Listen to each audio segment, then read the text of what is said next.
Soveel meer, episode 26 en hierdie is ons voorlaaste episode regtig. Renata is maandagoggend vroeg besig om die tuisnywerheid se goedjies te pak. Sy is ook besig om vir haar ma 'n geskenk sakkie te pak. Allerlei goedjies wat sy al oor 'n maand bymekaar gemaak het. Seepies, lekkerryk goedjies en droë wors van daardie slaghuis in Ermelo, lugdig verpak. Fudge en perskerolletjies, alles in elkeen se eie plastiek sakkie, sodat die geure en reuke mekaar nie besoedel nie. En Saterdag het sy 'n vat lappie stel met oulike gekleurde paddaatjies ook gekoop om by te sit. Presies so 'n stelletjie soos die een wat Hugo in sy huisie het. Dit is so oulik. Kaartjies met koeverte wat sy self geskets en gemaak het rond die pakkie af. Haar ma hou daarvan om vir haar vriendinne met oulike handgemaakte kaartjies te bederf. Renata sien nogal uit na 'n rit môre saam met Hugo Pretoria toe. Sy maak vir hom ook 'n pakkie met kaartjies op. Hy kan daarmee maak net wat hy wil, behalwe dat sy hoop dat hy daarvan sal hou. Miskien raam hy dit. Dit is nog vroegoggend en Renata gaan sit en skryf verder aan haar storie van die argeoloog wat navorsing en opgrawings doen daar langs die begraafplaas. Die een wat sy Saterdag nag begin skryf het. Met die dat sy van môre af gaan rondloop, wil sy die storie van die week afhandel en wegstuur. Renata beskryf die begraafplaas, daar waar die boere en kakies hulle laaste rusplek gevind het. Die opgrawings vind langsaan plaas op die stuk dorpsgrond waar die slag van Chrissiesmeer plaasgevind het, daar waar Hugo haar mos Saterdag rondgewys het. Heldin het toestemming om haar tent daarop te slaan en daar te kamp terwyl sy daar werk. Sy gaan bad vroeg aande by een van die nabygeleë gastehuise. Dit is sommer stapafstand van waar haar tent staan af. Daardie aand, terwyl sy terugstap, sien sy 'n wit bakkie wat daar langs haar tent staan. 'n Man loop op die terrein rond en hy bekyk die gate wat sy daar gegrawe het. Die heldin storm nader. "Ek sal die grond weer herstel na die tyd, meneer," sê sy. "Nee man, dis nie hoekom ek rondkyk nie. Dit is harde werk en jy doen dit alles alleen. Ek het al 'n paar maal hier verbygery, dan sien ek jou spit en grond uitskep. Werk argeoloog gewoonlik so op hulle eie. Dit is asof ek elke dag 'n hele graf hoef te grawe nie," spot die heldin. "Sy skep mos net klein bietjies grond uit op 'n slag.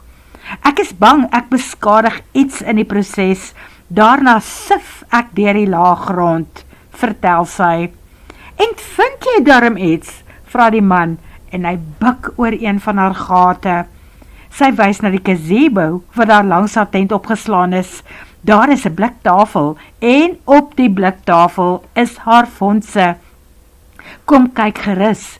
Hier is gespes en stukkies metaal, muntstukke wat dalk 'n paar rand kan werd wees, 'n pistool sonder 'n kolf, 'n tonteldoos, 'n halfvergane blikbeker, vele botteltjies en ek het selfs die onderkaak van 'n perd gekry." "Is jy nie bang om jou fondse so te los nie?" vra die man. "Nee, die ou van die gemeenskapspolisieering is gereeld hier rond. Hy jag die mense met sy perd en met 'n sweep," sê heldin. Die man lyk verbaas. "Nooit! En wie is die ou nogal? Jy weet, ek woon my lewe lank hier en ek ken feitelik almal hier rond. Ek is self deel van die siviele eenheid hier rond." Ek kon nog nooit die man se naam uit hom kry nie. Hy kyk my gewoonlik middeldeur sonder om te praat en dan gaan hy net aan met wat hy doen. "Interessant. Maar hoe weet jy waar om te grawe? Het jy 'n metaalverklikker?" vra die oulike man. "Nee, nie regtig nie. Ek loop wel met iets rond wat soos 'n metaalverklikker werk, maar ek raai meesal. So hier en daar het ek begin met toetsgate, dan het ek hulle weer toegegooi." Maar daar dieselfde ou met die perd, los die perd elke aand deur ander kant by die bome. Dan stap hy hier deur die terrein. En al praat hy nie met my nie, wys hy vir my plekke uit. Dan hardloop ek en gaan sit vlaggies daar neer wat hy vir my merk. O, so waar, nou het hy ook 'n sleutel om by die hek in te kom met sy perd? Vra die man. Ons is net 'n paar mense met sleutels van hierdie terrein. Nou natuurlik het jy ook een. Nee, die man ry nie by die hek in nie, vertel Heldin. Hy kom met sy perd aan, van die kant af. Sy beduie deur na die oorkant toe. Nee, onmoontlik. Die man kyk haar in ongeloof aan. Daar is net een toegangspad, behalwe as iemand die drade gebreek het, of as hy die perd laat oorspring. En ek het vandag rondom gery, al die drade lyk heel. En daar kry die man se gesig 'n snaakse uitdrukking, voordat hy huiwerig opmerk. Miskien is jy gelukkig genoeg om die spook te sien, wat ek en my broer en suster oor al die jare gehoop het om raak te loop. Almal praat van die spook van Chrissiesmeer. Die afkoopman, die afkoopperderyter, die een wat die begraafplaas en die grafte van die Engelse bewaak. Ek en my broer en suster het selfs in die aand op die dak van ons huis geklim en beurte gemaak om wag te hou, in die hoop om hom weer te sien. Hy beduie na 'n vreeslike mooi huis, wat skuins oor kan die straat is. Toe sê hy, ek bly daar. Ok, maar jy praat van weer sien? Het julle dan die afkoop perderyter van Chrissiesmeer gesien tevore? Ja, soort van. Jare terug het ons 'n perd hier sien verby jaag. Dit het gelyk asof haar 'n ruiter op kon wees, sonder 'n kop. Maar miskien was dit net ons ryk verbeelding. Dit was 'n stowwerige aand. Wel, hier kom elke aand 'n man aan, met sy kop nog op sy lyf, en hy kom met 'n perd. Hy het 'n bajonet en 'n sweep, en hy jaag regtig mense van die hek af weg, as dit lyk asof hulle hom kwaad wil kom aandoen. Wel, hy het my uitgelos, ek kon daarom inkom. Die man kyk ongemaklik rond. Wel, miskien het hy besluit dat jy 'n goeie ou is, anders is hy dalk nog nie hier rond nie. En sy bedoel dit uit haar hart. Hugo is 'n goeie ou, of liewer, die man wie se rol hy nou vertolk, maak die heldin se bene jelly. En sommer hare ook, besluit Renata, maar sy is nie in die boek nie. Hugo kry al die mooi en spesiale vroue, nie sy nie. Kon jy die man se klere sien? Vra held Hugo. Ja, en nou dat jy dit noem, die klere wat hy dra, mag sekerlik soos die van 'n kakie lyk. Wil jy saam met my hier wag en sien wanneer hy vanaand weer kom? Sy beduie na 'n opslaanstoel en gaan haal nog een uit haar tent. Ja, ek wil nogal. Held gaan sit en vertel vir haar van die dinge wat in die omgewing gebeur het. Daai goed wat Hugo vir haar ook vertel het. Heldin maak intussen 'n vuurtjie en hy help haar om wors en braaibroodjies in 'n rooster te maak. Toe eet hy sommer saam met haar. Terwyl hulle gesels, hang hulle aan mekaar se lippe. Die kyke tussen hulle word al hoe langer. En toe gebeur dit, op die kop 11 stap die kakie die terrein binne. Op die horison staan weer eens sy perd. Die man begin rondloop en rondwys, en die heldin gaan haal haar vlaggies, en sy plant dit waar die ou wys. Bakkieman stap na die kakie toe, om met hom te probeer praat, maar die man sien hom glad nie raak nie. Die maanlig val in elk geval nie op hom nie, dit is asof daar 'n lig uit die kakie skyn.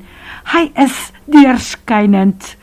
Bakkieman probeer hom keer, maar die volgende oomblik stap die kakie dwars bo oor hom. Maar hy bly gelukkig staan. Hy het dit nie eens gevoel toe die ou oor hom gaan nie. Daar waar die kakie se stewels moet spore trap, sien hulle nou is niks. Hy het nie voete nie. 20 centimeter bo in die grond hou sy beeltenis op. Held en heldin gryp mekaar vas. Vir die eerste keer besef die heldin dat die besoeker aan die kamp nie meer van hierdie aarde is nie. Dit is 'n kakie uit 'n ander dimensie, 'n spook wat soveel keer al hier in die kamp by haar kom kuier het, besef Renata se heldin vir die eerste keer geskok. Held is self 'n bietjie geruk deur dit wat hy gesien en beleef het, al glo hy mos hy het tevore al die spook gesien. Ongeveer 10 minute later is die kakie se besoek oor. Hy stap na sy perd, hy som homself op en verdwyn in dun lig. Ek het nie besef dat hy 'n spook is nie, steun heldin. Wel sien jy nog kans om hier in die kamp te bly, met 'n spook wat hier rond dwaal? Vra held, nadat hy eers weer 'n stoel gevind het. Hy moes, sy bene het sommer self pad gegee. Heldin weet haar stem, klink maar dun toe sy antwoord.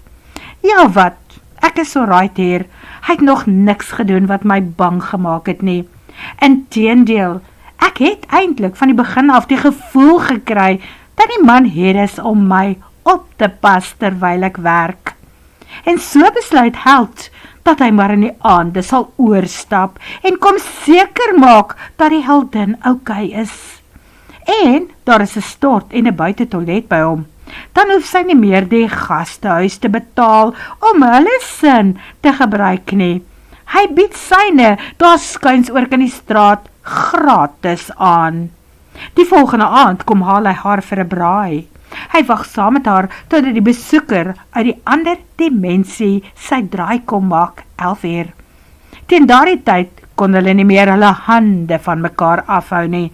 En natuurlik moet Renata skryf hoe die eerste sin en die eerste aanraak aan mekaar gebeur het, waarna wonderlike aande van passie gevolg het. Want dit is mos wat Chanel vra, erotika, so fluit, dit is haar storie. Renata stuur het weg, maar kon dit nie maar die storie van haar eie lewe gewees het nie, met die man van haar drome, wat so ongevraagd in haar regte lewe ingesluip het. Wat sou die man in elk geval met homself op hierdie maandag doen, wonder sy. Die paar keer wat sy by haar deur uitgeloer het, was dit doodstil daar op sy dek. Die dae raak dalk nou 'n bietjie koud vir hom om buite te sit en werk. Teen 3 uur hoor sy stemme daar buite, waarvan een nou al bekend is. Hugo, sy stap by haar skuifdeur uit, en daar maak haar hart sulke snaakse fibrillasie drillings in haar borskas.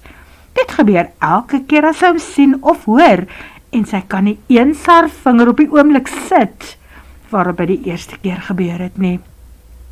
Hugo staan op daardie oomblik met sy rug na haar toe. Hy gesels met die werkers daar buite. Toe draai sy lyf en sy oë hier in haar rigting, asof hy hoop en verwag het om haar daar te sien. Renata glimlag van bo af en waai vir hom, sy gesig verhelder en hy waai terug. Ek neem gou die mense terug na die plaashuis toe, roep Hugo van onder af. Het jy lus om saam te ry? Dan gaan wys ek gou vir jou Cecile en Julia se bokke. Ja, hoekom nie? Alles wat sy moes doen om môre vir 'n paar dae hier weg te ry, is mos nou afgehandel. Sy gryp 'n baadjie en drafstap teen haar trappies af, tot waar Hugo haar staan en inwag. Die deur van die passasierskant van sy bakkie is oop. Dit is waar sy moet ry. En wat 'n lekkerte om saam met hom op die plaas rond te ry. Hulle laai die 2 werkers af, wat beloof dat hulle mooi sal kyk na haar kar, terwyl die Mr. Mugu en Miss Ananata weg is vir die volgende 3 dae. Bartholomeus kyk hulle natuurlik snaaks aan. Miskien sien hy dinge tussen hulle wat nog nie gebeur nie, en ook nie sal gebeur nie. Veral toe Hugo daar langs die bokkamp sy arm net so terloops op Renata se skouer laat sak. Kom ek en jy gaan oes 'n paar tomaties in die groentetonnel. Daar's lekker ryp kersie tomaties ook, besluit Hugo. Die tuin is oorgroei. Wanneer ons terugkom van Pretoria af, moet ons 'n behoorlike oes kom maak. Dan vries ons dit vir 'n soppie, wanneer dit regtig begin koud raak. In 'n vriendskas, so groot soos 'n skoenboksie, wil Renata lachend vra. Maar hy darm een, wat seker groot genoeg is, en plek gaan hê vir al die groente, wat hy wil oes. Maar die lekker van die hele ding, is dat hy praat van ons, asof hy beplan, om die hele winter hier saam met haar in die kampie te wees. Drink jy saam met my koffie en eet 'n broodjie, ham en kaas en tamatie? Nooi Renata, toe hulle terug is in die Palekamp, en toe dit lyk asof die man nie heeltemal lus is, om vanaand alleen in sy houthuisie te wees nie. Daar versag die uitdrukking op sy gesig, en hy knik enthousiasties. Hy gaan nie eens weer na sy plek toe terug nie, hy stap sommer reguit agter haar aan. Dit is lekker dat hy so naby aan haar in die kombuishoekie staan, terwyl sy die broodjies smeer. Margarine, 'n tikkie mosterd, dan ham, kaas en tamatie. Sy gooi sout en peper op, en toe sit sy dit in die driehoek heksie rooster, en toe wil sy bekers uithaal, maar Hugo staan reg voor die rak, waar die bekers is. Die uitdrukking op sy gesig, hou hare 'n oomblik gevange. Sy lig 'n hand en wys, sy soek bekers daar agterom, maar hy kyk nie eens waar sy wys nie. Die volgende oomblik vou hy haar in sy arms toe, en daarna is sy mond op haar lippe. Renata voel hoe alles in haar oor gee. Sy hoef nie eens te onthou waarmee sy besig is nie, want die aarde het op daai oomblik gaan staan. Maar toe moet sy eintlik onthou, want die ketel begin skree, en die brood in die rooster vertel die tyd dat hulle wil uitklim. 9 uur stap Hugo terug na sy eie plek. Dit was sy wat hom amper nie wou laat gaan nie. Daardie sin was brandstof op die vuur, wat haar skryf is, hoe lankal al in haar aan die brand gesteek het. Dinsdagoggend wag Renata al van 9 uur af, vir Hugo om uit sy houthuisie te voorskyn te kom, en toe hy doen, dra sy haar sakke af na die bakkie. Hy kom met sy eerste sakke ook nader, en toe buk hy plotseling vooroor en soen haar op die mond. Lekker geslaap nooi, vra hy, terwyl sy oë oor haar gesig gly. Toe sê hy, met waardering in sy stem, ja, hoe mooi lyk jy. Wel, ek moes bietjie lippe aansit en 'n paar ander veegies doen, ons gaan mos nou beskawing toe, spot sy. Wel, vir my is jy mooi net soos wat jy is, maar met daardie ekstra ietsie, daardie tikkie, is jy, hy soek na woorde, fenomenaal, jy is pragtig. Dankie, sy wil byvoeg, jy lyk self nie te sleg nie, maar dit is wat ander mense duidelik ook raak sien, kom sy agter, daar waar hulle by die Ultra City stop om ontbyt te eet. Die koppe draai toe hulle instap, en dit is nie na haar wat hulle kyk nie, hulle sien Hugo raak. Toe hulle gaan sit, is die eerste ou by hulle. Die man praat Engels, hy steek sy hand uit. Mr. Halberg, ek het jou van jou foto agter op jou boek herken. My vrou het gou die boek in die kar gaan haal. Sal jy asseblief vir ons teken? Hugo lyk verleë terwyl hy sy skouers optrek. Dan is daar nog iemand by. Weereens iemand wat Engels praat met hom. Mense wat hom van die laaste ontbyt sake onderhoud herken het. Iemand wat sy boeke op Amazon koop en sy Facebook bladsy daar gesien het. Mr. Hugh Halberg, skrywer van Moord en Doodslag in Engels. Ag, dit was alles eintlik net 'n vloekskoot. Maak Hugo dit af, toe hulle later daar wegry. Ek was net gelukkig, dat die eerste 2 boeke wat ek aan 'n Amerikaanse uitgewer voorgelê het, aanvaar is. Nee, dis nie 'n flikskoot nie. Dit beteken dat jy ongelooflik baie talent en aanvoeling vir die genre het, prys Renata hom. Wat 'n verrassing om in die geselskap van 'n gerespekteerde topverkoper skrywer te kan wees, en het nou eers te ontdek. Nou sal sy nooit vir hom kan vertel dat sy hard probeer om self 'n geldjie met skryfwerk te verdien nie. En nie wat se skrywes nie, hyg, romans en erotiese stories. O my aarde, as die man dit moet uitvind, sal sy nie weet waarom haar kop in te druk nie.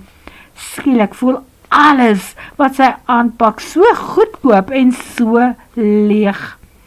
Terwyl hulle gesels, begin sy darm om weer in sy geselskap te ontspan. By die aftreeplek waar haar ma woon, help Hugo om haar goedjies af te laai, toe haar ma van iewers af aangewarrel kom. Een van die buurmanne wou verbystap, toe steek hy vas en kom ook nader. Renata dog nog, hoe gaaf van oom Pieter om haar te kom groet. Maar nee, dit gaan nie oor haar nie. Die oom kry amper 'n oorval terwyl hy uitroep. "Joe, Helberg, dit is mos jy. Jy het ons boekklub by die biblioteek toegespreek. Ek was daar. Jy sal my nie onthou nie." "Regtig, Renata?" vra haar ma. "Is hierdie Joe Helberg?" "Mevrou," begin Hugo. Nee, jong man, hier noem ons almal oom en tannie." "Eintlik, tannie. My naam is Hugo.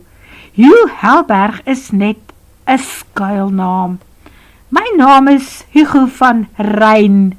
En toe steek hy sy hand uit en skud die mense daar om hom sin. Gelukkig is almal se aandag op daardie stadium op die skrywersfenomeen gevestig, sodat niemand sien hoe Renata skielik aan die bakkie moet vashou om nie om te val nie. Nee, dood neerslaan is eerder die regte woord. Alles, maar alles wat sy van Hugo afgedink en geweet het, is na vandag null en void verklaar. Sy hoor sy stem. "Dan sien ek jou donderdag, Renata." "Ja, is reg, so baai." Sy gryp haar tas en hardloop by haar ma se huis in. Agter haar hoor sy haar ma se stem wat sê, "Maar kom jy nie môre saam partytjie hou nie, Hugo? Dit sal so groot eer en voorreg wees, 3 uur môre middag in die saal." Maar Renata wag nie vir 'n antwoord nie.